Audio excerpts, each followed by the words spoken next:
Maëva Guénam. Et moi, le petit roux comme ça, qui arrive là en train de danser comme ça. Et elle me dit, tu vas à bisous, tu vas à bisous. Moi, je ne savais pas où mettre. Et quand je suis arrivé les premiers jours de cette incroyable aventure, et c'est vrai que c'est magnifique parce que le château, c'est tellement surprenant. On a cet effet, voyez-vous, de surprise quand on arrive. Et c'est ça qu'on aime bien. C'est l'inattendu. Alors forcément, comme on est 50 dans une aventure, il y a des personnalités que je connais, beaucoup que je ne connais pas. Et j'ai été très content de revoir, eh bien forcément, mes camarades, mes collègues de TVR, notamment Julien Bert, mon ami Vivian, hein, forcément, on s'est croisés sur les Princes 7, les Princes et Princesses d'amour 7. Je ne connaissais les trois quarts, je les connaissais pas tous. Mais j'ai un peu sondé tout le monde et il y a beaucoup de têtes qui me restent vraiment dans la tête, pour le coup, que j'ai vraiment adoré. Je pense au duo très naturel, très authentique et spontané de Camilla et Noré. Je les trouve tous les deux déjà un couple trop mignon, ils sont trop beaux tous les deux. Et oui, j'étais très content aussi de découvrir pour la première fois Mel Deldigama. J'arrive à le dire, on dit Mel, si tu m'entends, il faudra que je répète ton prénom plusieurs fois. Elle va m'envoyer un vocal, tu vas voir, je vais m'en souvenir. Non, de Dieu. Voilà. Vraiment, j'étais très étonné parce que je ne la connaissais pas et elle est adorable. C'est un amour, cette femme, et elle est vraiment, vraiment très, très belle, elle est naturelle, elle se prend pas la tête. Et je pense d'ailleurs aussi à mon ami Christopher. Christopher, c'est un amour, ce garçon. Il est vraiment adorable, vraiment. D'ailleurs, j'étais toujours avec lui à certains moments et je lui ai dit, quoi qu'il arrive, si je venais à partir de l'aventure, je continuerai à voter pour toi dans mon cœur. Toujours, parce que tu le mérites. Tu as eu un petit bisou avec Maëva Guénam. Bien évidemment. Vous savez, moi, je suis un personnage un peu inattendu. On ne sait jamais à quel moment j'arrive, on ne sait jamais ce que je vais faire. Alors, c'est vrai que il s'est passé une soirée, c'est vrai, on a passé une soirée extraordinaire. Et alors, ils étaient tous chauds derrière moi parce qu'il y avait Maëva qui dansait, qui était comme ça. Mais franchement, incroyable personnage, Maëva Guénam, incroyable. Et du coup, on a tous dansé, et là, c'est vrai que Julien Bert et Vivian étaient là derrière moi, comme des coachs ou des supporters. Allez, Anto, vas-y! Ils étaient en train, entre guillemets, de me chauffer, pour danser à côté d'elle. Et du coup, j'étais étonné. Maëva Guénam.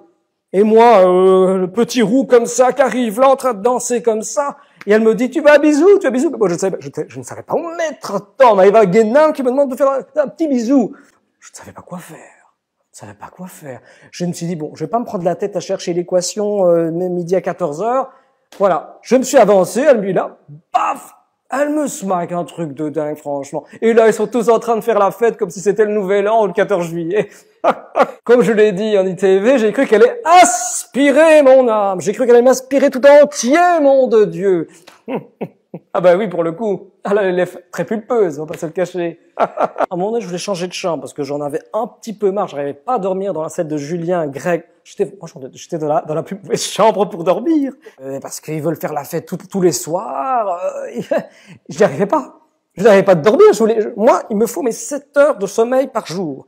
Or là, j'étais pas, à chronomètre, j'étais pas à 7 heures.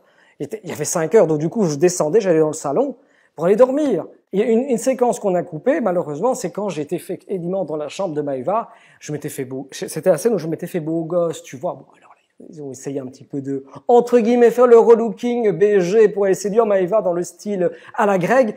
On a bien compris que ça ne m'allait pas. On aurait dit le vieux rappeur italien.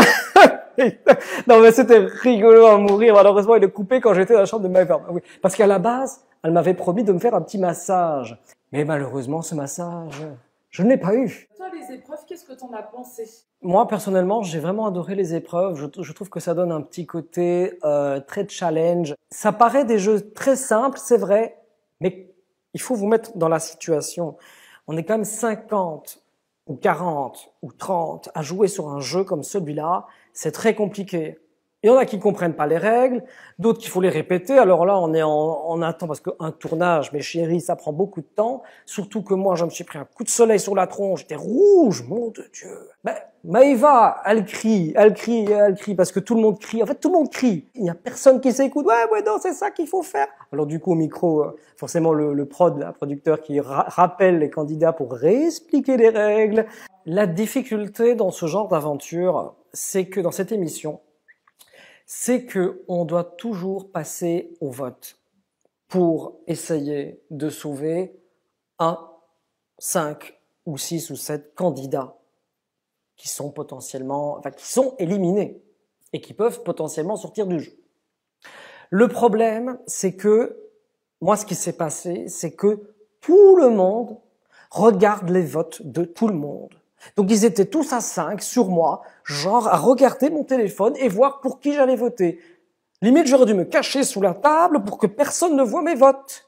Non, mais c'est presque ça. Et puis on dit, ouais, mon petit Anto, je t'ai fait un bisou, donc il faut que tu votes pour sauver Neverly. Mais Neverly, je la connais pas. Je ne connais pas Neverly, mon petit chat, je ne connais pas. Alors effectivement, je n'ai pas voté pour Julien Grec, tout simplement parce que je me suis pas posé de questions en fin de compte. J'ai essayé d'écouter mon cœur, d'écouter mon intuition. Vous savez, moi, je suis une personne très sensible et très émotive et je ressens les choses. Et je me suis dit, je vais aller à l'intuition, je ne vais pas écouter les autres parce que tout le monde voulait que je vote pour tout le monde. Mon vote n'appartient qu'à moi. Et je me suis dit, je vais écouter ma première idée, ma première pensée. Voilà. Le problème, c'est que je comprends que ça a déçu Vivian et Julien. Après, voilà, c'est vrai que ça m'a choqué qu'ils étaient tous sur moi. Pour voter, à me dire genre franchement je suis déçu de toi Anto, alors que je n'aurais pas été sûr et certain que si j'avais été face à une Amélie Noten, à une Maëva ou à un Greg, qu'il m'aurait sauvé. Je ne pense pas qu'il m'aurait sauvé. J'aurais directement été jarté. Alors, comme toute aventure, il faut prévoir l'avenir, il faut prévoir la suite. Et j'ai vraiment pas mal de projets qui me tiennent énormément à cœur. Je viens de rejoindre une agence extraordinaire, beaucoup mieux pour le coup que celle de Magali Berda, qui est en train de faire un flop assez médiatique. Donc c'est l'agence Celebrity Management Influence. Donc pas de dropshipping, pas de conneries dans ce genre. Et on a le projet donc de tourner une série réalité pour YouTube qui se tournera à Marrakech. Donc il va se passer plein de choses, ça va être des activités, ça va être des moments de folie. Alors j'ai aussi un beau projet musical qui a été donc produit par mon label CMB Belgium ici. Donc une très très belle chanson, Mes habitudes d'amour, de romantique.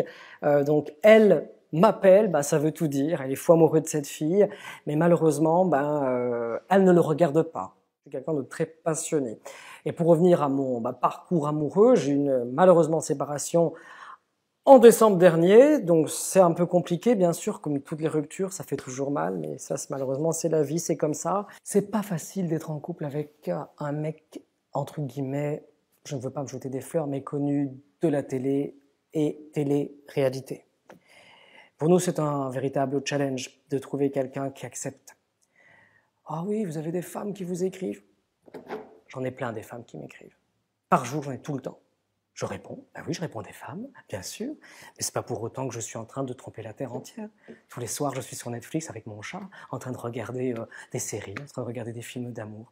La confiance dans un couple, c'est super important. Mais il faut arriver à faire comprendre aux gens que la télé, ou même la télé-réalité, c'est pas la vraie vie. La vraie vie, moi, je la sais. C'est les moments où il pleut dehors, où je me retrouve tout seul à aller au cinéma parce qu'il y a personne qui est disponible. Mais c'est ça, la vie. C'est pas toujours être accompagné de 150 personnes qui servent à rien. Pour une personnalité connue, c'est compliqué de trouver quelqu'un, pas spécialement qui t'aime, mais si qui t'aime surtout, mais qui est sincère, authentique et qui arrive à accepter ta vie. Bien, si j'avais un dernier mot à ma communauté, écoutez, continuez à me suivre, à m'encourager dans tous mes projets. Voilà, je vous aime énormément. J'espère qu'on va continuer ensemble pour les prochaines années cette merveilleuse histoire que nous avons commencé il y a plus de 10 ans déjà, quand j'ai commencé en 2012, La Belle et ses Princes presque charmants.